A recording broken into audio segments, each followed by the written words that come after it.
Starting six for both Adamson and UST playing their last game for season 80 of the UAAP. That's for the Lady Falcons. As Bern fought against the starting nod. Together with Eli Soyod right there and the Golden Tigresses on your screens.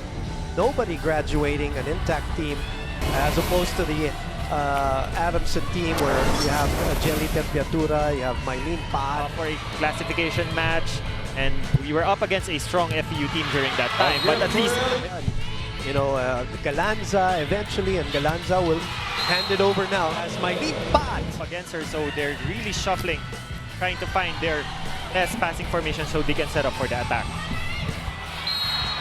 And a major injury because it was the shoulder, but you know, this would have been her. Oh, what's your assessment of her? Well, she's tall and she knows how to play well with her. That this Adamson team went through this year. In some games, they looked so sharp and focused. And then in the other games, they looked so lost and error-filled. And as a viewer, what a serve by Ben. Bawik-bawik. At may sukli pa. Yung first set na panalo ng UST in round number 1. Tension, but tell that to the girls. They won't. Team that still has to build that winning culture that other teams already have in this season.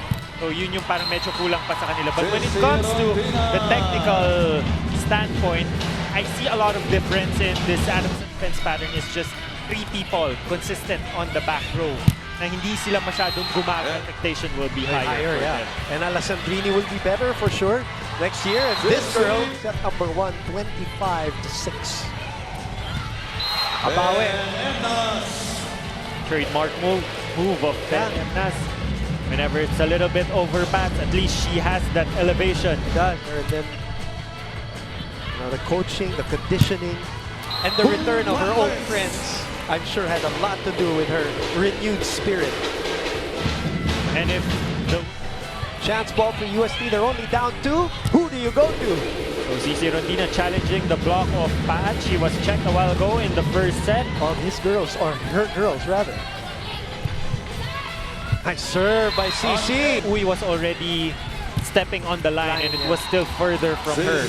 We can assume that it was out. Speaking of on the line, CC. Not yet, says UST. Rondina. Ben. Back to their leader. Oh! 2 sets to love. And now they've had some big wins. The championship years of UST, it's the middles who's delivering it for them with Dindin Santiago, Mary Jean Balse. So during the glory days of UST, very vocal. Gym for the last 18 years. This is where we are today as Pacres goes down the line.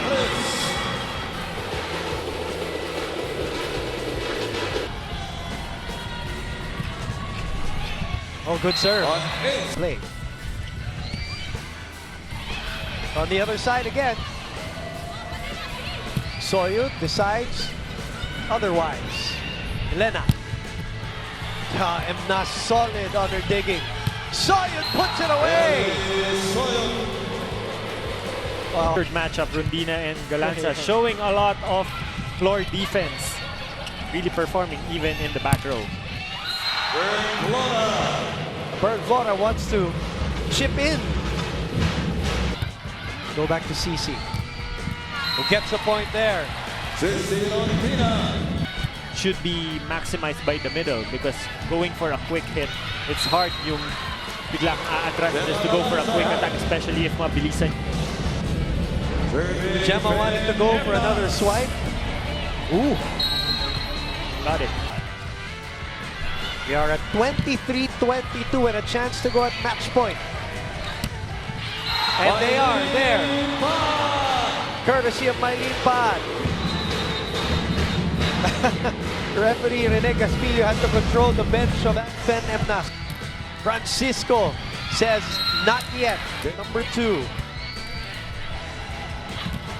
And very good.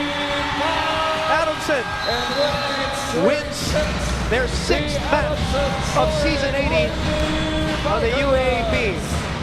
and a wonderful send-off to their graduating students. Coach Air, Steve, Golden Tigresses, and they get back at their first round tormentors the same way via a sweep.